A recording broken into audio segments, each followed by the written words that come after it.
안녕하세요. 한류의 신과 해외 반응을 소개하는 한류 클래스 TV입니다.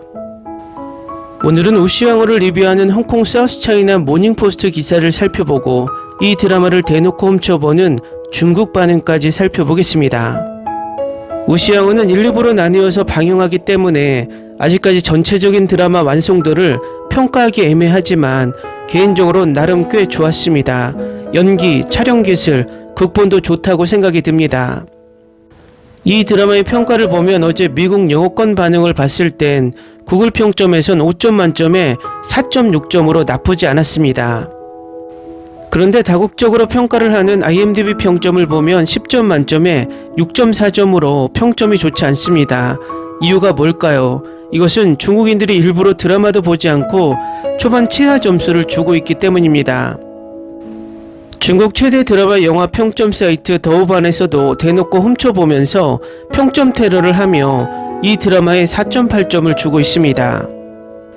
아시아인들이 다수 평점을 주는 마이 드라마 리스트에는 중국인들의 평점 테러가 있지만 7.7점으로 중국인들이 최저점을 줘도 이 드라마를 실제 시청한 시청자들이 평점 방어를 하고 있습니다. 일단 이렇게 중국인들이 평점 테러를 하는 것은 그들이 한류를 질투하고 한국 사극이 중국 사극보다 인기가 있는 것을 참지 못하기 때문이기도 하지만 한국의 일부 중국풍 논란을 일으키는 세력의 영향을 받아 더 심한 편도 있습니다. 조선고마사 이후로 어느 순간 사실 확인도 하지 않고 무조건 사극만 나오면 스스로 잣대를 들이밀며 중국풍 논란을 일으키는 일부 한국인이 있다는 것입니다. 특히 의상을 가지고도 화들짝거리는 일부 한국인이 있습니다. 앞서 미국 반응 영상에서도 이야기했지만 몇천 년을 국경을 맞대고 살아온 이웃 국가끼리 의복이 비슷할 수도 있고 때론 유행으로 의복이 같을 수도 있습니다. 오죽하면 과거 고려시대의 고려양, 몽골풍이라는 말이 나올 정도였을까요? 결국 고구려 의상이 중국으로, 중국 의상이 고구려로 넘어올 수도 있고 그것이 생활에 정착될 수도 있고 약간의 변형을 일으킬 수도 있습니다. 지금 현재는 중국이나 일본이나 한국이나 입는 옷이 거의 비슷합니다. 그리고 한국에서 유행하는 스타일이 중국이나 일본으로 건너가고 심지어 한류의 영향으로 서양권 패션 트렌드에도 영향을 미칩니다. 그럼 1000년이 지나서 한국과 일본, 중국의 드라마를 보는 후손들은 어느 나라가 어느 나라의 의상에 영향을 줬는지 구분할 수 있을까요? 지금도 한국, 중국, 일본의 전통 복식은 동아시아인들은 눈으로 어느 정도 구분할 수 있지만 서양인들의 눈에는 관심 갖지 않으면 구분하기 힘듭니다. 우시왕호 측에서는 역사학자의 자문과 고증을 거쳐 고구려 시대의 의상을 드라마에 넣었다고 밝혔습니다. 그런 이 드라마의 의상을 중국풍이라고 주장하는 사람들은 이 역사학자보다 더 잘한다고 자신할 수 있을까요? 자라보고 놀란 가슴 소뚜껑 보고 놀란다고 조선고마사 이후에 왜 그렇게 공산당도 아니고 한국 역사 드라마의 잣대를 가져다 꼭 중국인의 눈높이에 맞춰서 이것은 중국풍이다, 한국풍이다 라고 훈수를 두는 시청자들이 있습니다. 하지만 이런 소비적인 논란이 중국인들의 동북공정의 빌미가 되며 한국에서 이런 논란이 있다란 그들의 주장에 오히려 논리적 근거로 사용되는 역효과가 생기고 한국 사극 제작의 위축을 가져올 수 있음을 직시해야 할 것입니다. 오늘 홍콩 사우스차이나 모닝포스트 우시왕호 리뷰 기사도 가제는 개편이라고 우리의 논란을 가지고 와서 이 드라마를 형편없는 드라마로 폄하하는 리뷰가 올라왔습니다. 결국 우리나라 중국풍 논란을 거론하며 평점을 빵점을 줍니다. 결국 이런 빌미를 우리 스스로 줄 필요가 없다는 것입니다. 일단 우시왕호 리뷰 기사부터 살펴보겠습니다. K드라마 우시왕호 파트 1 리뷰, 전종소, 지창욱이 팽팽한 시대극에 출연, 왕자를 놓고 벌어지는 전투에 대한 대규모 예산의 드라마는 지루하고 건조하고 혼란스럽고 흥미가 없습니다. 성적 장면도 제대로 표현하지 못합니다. 누가 이것을 좋은 생각이라고 생각했을까요? 이는 전종석, 김무열, 지창욱이 출연하는 머리를 긁적이고 어지러움을 유발하는 대규모 예산의 시대극 우시왕호를 보는 시청자들을 괴롭힐 만한 질문입니다. 물론 시청자들이 파트 1을 구성하는 4개의 지루한 에피소드를 끝내기도 전에 시리즈를 포기할 수 있는 수많은 이유가 있습니다. 계속할 만큼 용감한 사람들을 위해 파트 2는 9월 12일 출시될 때 우시양우의 이야기를 완성할 예정입니다.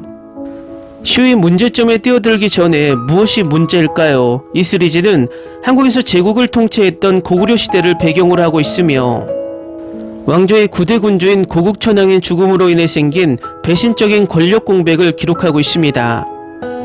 다섯 부족이 권력을 놓고 경쟁하고 새로 과부가 된 우씨 왕후는 위험한 왕을 만드는 역할을 맡습니다. 그녀는 재빨리 재혼함으로써 고구려 왕국의 붕괴를 막기 위해 올바른 구원자를 찾는 숨가쁜 24시간 여정이 시작됩니다. 이 시리즈는 우씨 왕후와 왕이 처음 만났을 때부터 분노에 찬 형 대신 병든 아버지에 의해 예기치 않게 왕위에 오르기 전 우씨 왕후와 왕의 이야기를 담고 있습니다. 김무열은 자신의 야망을 가슴에 품은 총리 을파소 역을 맡았습니다. 설거지물처럼 밋밋하고 비스킷처럼 건조한 궁정 같은 권력의 공백과 그 공백을 메우려는 모든 사악한 인물들에 대한 이 웅장한 이야기는 너무나 친숙하지만 더 나쁜 것은 개성과 흥미가 부족하다는 것입니다. 제대로 된 배경을 설정하지 않고 등장인물과 시간대를 오가며 엉성하게 편집된 스토리는 시청자를 혼란스럽게 하고 스토리가 어디로 향하는지에 대한 정보를 망쳐놓는 데에 성공했습니다. 이 시리즈를 제작하는 데 무려 300억 원이 쓰였고 이는 한국 드라마 중 가장 높은 에피소드당 비용 중 하나입니다. 그 모든 돈을 화면에서 보려고 노력하는 건 행운입니다. 고구려 시대를 생생하게 보여주기 위한 무대 장치와 의상은 아마도 고품질이었을 것입니다. 그러나 어두운 영상 촬영이나 아마도 의상의 생명력을 없애려는 지나친 평가 과정으로 인해 우리가 의상을 제대로 볼 수 있는 기회가 사라졌을 것입니다. 우씨 왕후는 의상 디자인이 시대에 뒤떨어지고 중국 역사에서 차용한 것이라는 비판을 받기도 했는데 이는 2021년 방영된 시대극 드라마 조선 구마사가 단 2회만 방영된 뒤 중단된 것과 유사한 논란을 불러일으켰습니다. 여기서는 그런 의상을 보기가 얼마나 힘든지 생각해보면 그걸 알아차린 눈이 밝은 시청자들에게 박수를 보냅니다. 우리가 불안한 마음으로 2부를 기다리는 동안 스위트홈 시즌3 제작진은 안심해도 된다는 말만 남았습니다. 이 드라마는 2024년 K드라마의 최하위권에서 너무나 터무니없는 계산착오로 인해 흔적도 없이 가라앉을 운명을 맞게 되었기 때문입니다. 다음은 우씨 왕후를 대놓고 훔쳐본 중국 반응입니다. 우씨 자매는 고대 의상에 전혀 적합하지 않습니다. 현대극의 연기 스타일은 확실히 좋지 않습니다. 2회보다 말았습니다. 지창욱은 왜 이런 대본을 선택했을까? 의상이 망했다. 배우들은 기본적으로 자격을 갖춘 사람들인데 이 감독은 일종의 패티시를 갖고 있는 것일까? 더군다나 이 세 명의 남녀 주인공은 모두 현대적인 얼굴을 갖고 있는데 감독은 왜 세 사람을 모아 사극을 하려고 한 걸까? 현대 중국 의상보다 더 좋아 보이네요. 중국 의상은 역사를 상상한 지 5, 6년 사이에 인기를 얻었습니다.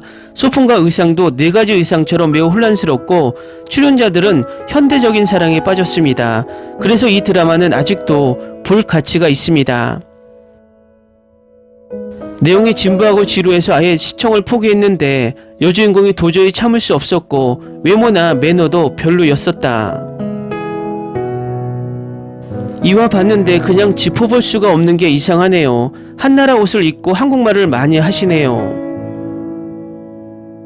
근초고왕은 화를 내지 않고 근엄한 모습을 보이며 왕의 기질을 감출 수 없습니다. 여주인공의 여왕으로서의 모습은 어디를 가든지 화난 사람처럼 느껴집니다.